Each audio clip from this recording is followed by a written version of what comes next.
आज हम राहु से बनने वाले एक ऐसे राजयोग के बारे में बात करेंगे जो बेहद शक्तिशाली है, बेहद प्रभावशाली है और अपनी दशा अंतर्दशा के अंदर बहुत ही सशक्त परिणाम देता है।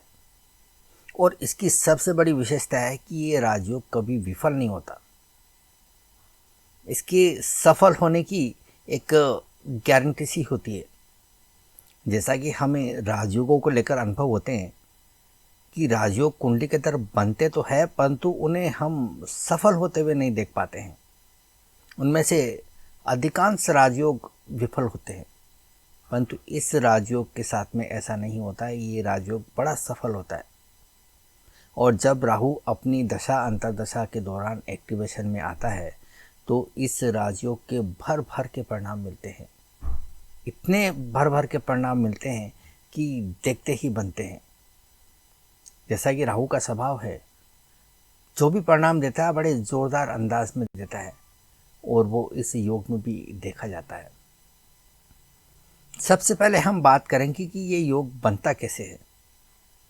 जहाँ तक इस योग की बात है, ये योग केंद्र और त्रिकोण के ऊपर संबंधों के आधार पर बना हुआ एक योग है। इसमें जहाँ एक तरफ केंद्र के स्थान होते हैं, केंद्र की शक्ति होती है, तो वहीं पर त्रिकोण की ऊर्जा होती है, त्रिकोण के अवसर होते हैं। तो केंद्र और त्रिकोण के कॉम्बिनेशन से बनने वाला ये योग बहुत ही प्रभावशाली योग बन जाता है। यदि आपकी कुंडली के अंदर राहु केंद्र के किसी स्थानों में हो, यानी कि 1, 4, 7, 10, और वो त्रिकोण के किसी स्वामी से युति कर ले, यानी कि 5वें और 9वें घर के लॉर्ड से, तो ऐसी स्थिति में हम कहेंगे कि ये एक राजयोग बन गया है। ठीक इसी तरह से आपकी कुंडली में राहु यदि त्रिकोण स्थान में से किसी एक में हो, यानी कि 5वें या 9वें घर में, और वो केंद्र के किसी स्थान के स्वामी से युति कर ले, यानी कि 1, 4, 7, 10, इनमें से किसी भी घर के स्वामी के साथ में राहु की युति हो जाए त्रिकोण स्थान में, तो हम कहेंगे कि ये राजयोग बन गया है।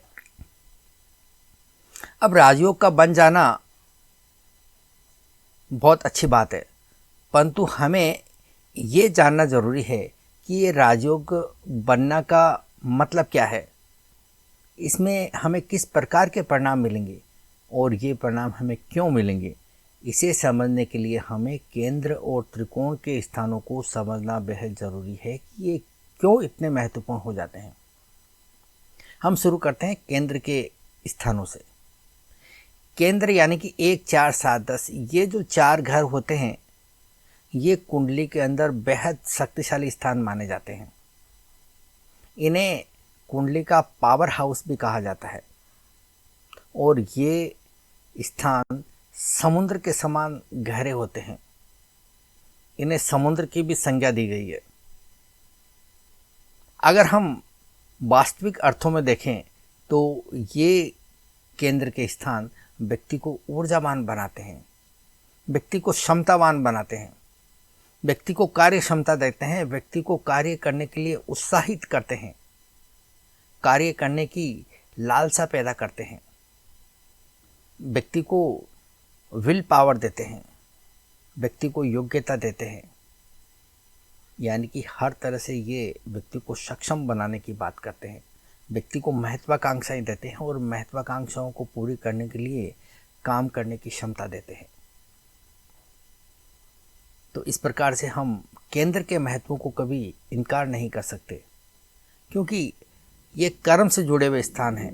ये कर्म करने के लिए प्रेरित करते हैं और गीता में भगवान श्री कृष्ण ने भी यही कहा है कि ये कर्म ही सबसे ज़्यादा महत्वपूर्ण है, व्यक्ति को कर्म योगी होना चाहिए।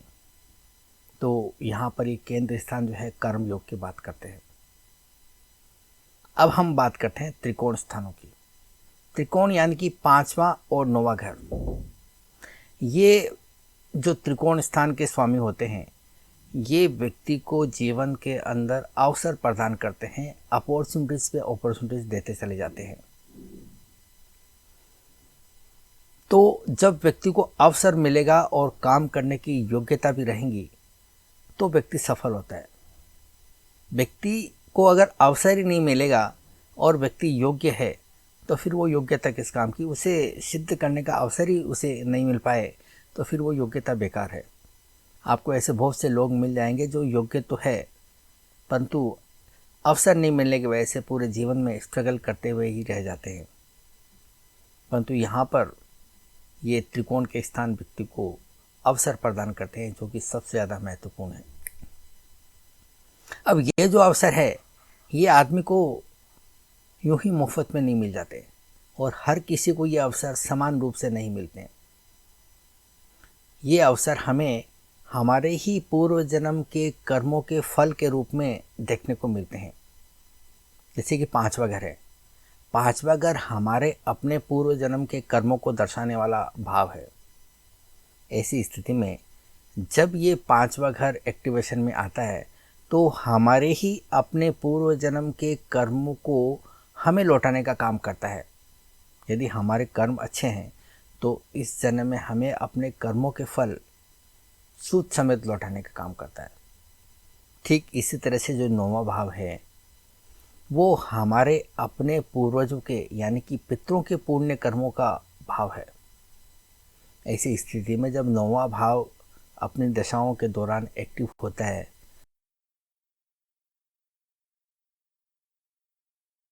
के कर्मों के फल हमें लौटाने का काम करता है।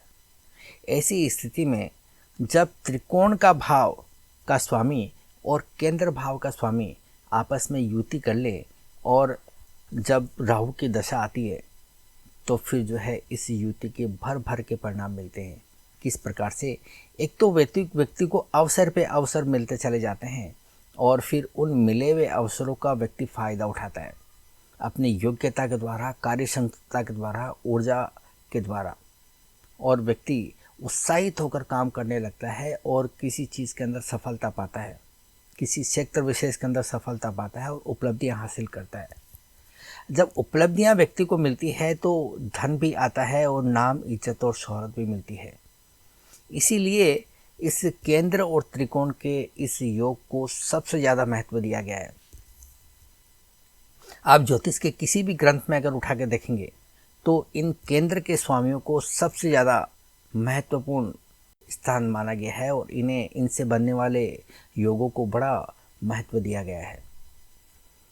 अगर हमें कम से कम शब्दों में इस योग की तारीफ करनी हो तो हम इस प्रकार से कहेंगे कि ये योग बेहद ही शक्तिशाली योग है जो हमारे अपने कर्मों को महत्व देता है और मिले हुए अवसरों से लाभ उठाने की बात करता है। और जब इस योग के अंदर राहु जैसा ग्रह एक्टिवेशन में आता है तो फिर इस योग के भर भर के परिणाम देखने को मिलते हैं, जम के परिणाम मिलते हैं। अब अगर हमें ये जानना हो कि इस योग के फल कब मिलते हैं और किस प्रकार से मिलते हैं तो हमें राहु को ज़्यादा बेहतर तरीके से समझने की ज़रूरत पड़ती है, तभी हम इस योग को बहुत अच्छी तरीके से डिकोड कर पाएंगे। जहाँ तक राहु की बात है, राहु के बारे में हमें एक बात अच्छी तरह से पता है कि राहु जिस घर के अंदर बैठता है उस घर का मालिक बन जाता है। जैसे कि मान लीजिए कि आपकी कुंडली के अंदर राहु 10वें घर में बैठा है तो इसका मतलब ये है कि राहु 10वें घर का मालिक कहलाएगा। तो ऐसी स्थिति के अंदर राहु जब 10वें घर में बैठता है तो इसका मतलब हम इस तरह से भी निकाल सकते हैं कि 10वें घर का मालिक 10वें घर के अंदर ही बैठा हुआ है। तो इसे एक बहुत अच्छी स्थिति हम कह सकते हैं। किसी भी घर का मालिक उसी घर के अंदर बैठ जाना यानी कि उस घर को ज़्यादा प्रभावशाली बनाता है, उस घर का महत्व काफ़ी ज़्यादा बढ़ जाता है। ये तो एक बात। दूसरी बात, राहु का स्वभाव ये है कि राहु जिस ग्रह के साथ में बैठता है, जिस ग्रह के प्रभाव में आता है या जिस ग्रह को प्रभावित करता है, उस ग्रह के गुण धर्मों को अपने अंदर ग्रहण कर लेता है और फिर अपनी दशा और अंतर्दशा के अंदर उन्हीं ग्रहों के फलों को डिलीवर करने का काम करता है।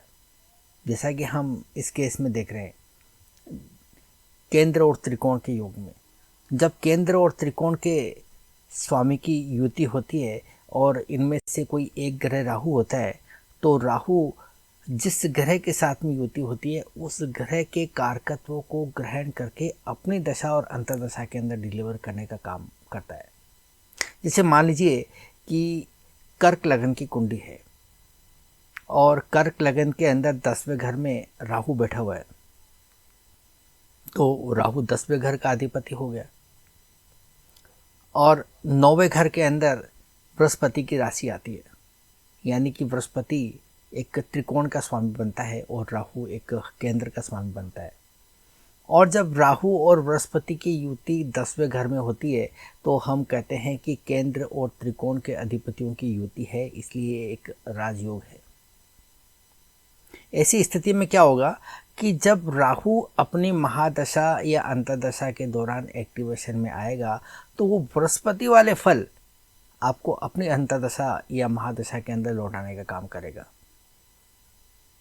ऐसी स्थिति में जब राहु की दशा आएंगी तो आपको बृहस्पति वाले फल जो है भरपूर मात्रा के अंदर देखने को मिलेंगे और ये दशा काफ़ी बेहतर दशा कहलाई जाएगी। इस दशा के अंदर आपको वो अनुभव होंगे जो आप बृहस्पति की दशा के अंदर अनुभव करना चाहते होंगे। अब ऐसी स्थिति में आप ये सोचेंगे कि बृहस्पति की दशा का क्या, राहु ने तो बृहस्पति वाले फल हमें दे दिए, परंतु जब बृहस्पति की दशा आएगी तब हमें किस प्रकार के फल मिलेंगे। तो ऐसी दशा में आप ये देखेंगे कि जब ये बृहस्पति अपनी दशा या अंतर्दशा के दौरान एक्टिवेशन में आएगा तो हमें बहुत सारी दिक्कतों का सामना करना पड़ सकता है, क्योंकि ये बृहस्पति राहु वाले फल हमें देना लगेगा।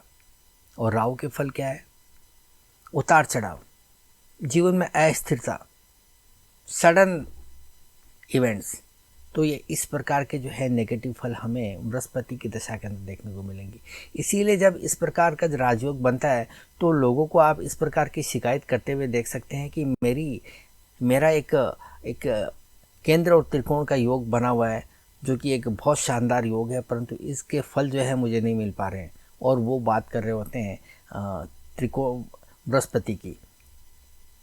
और बृहस्पति तो यहाँ पर पहले ही अपने गुण धर्म जो है राहु को दे चुका है, तो बृहस्पति तो खाली हाथ हो गया, उसके पास कुछ भी नहीं बचा, तो वो राहु वाले ही फल हमें देते हुए नजर आएगा। तो ऐसी स्थिति में हमें इस बात का ख्याल रखना चाहिए कि राहु के साथ में जो ग्रह बैठा हुआ है, जिस ग्रह के साथ में राहु की युति होती है, उस ग्रह की दशा के अंदर हमें काफ़ी नेगेटिव फल देखने को मिल सकते हैं। इस बात का हम ख्याल रख सकते हैं। इस योग को हम एक और उदाहरण के द्वारा समझना चाहेंगे।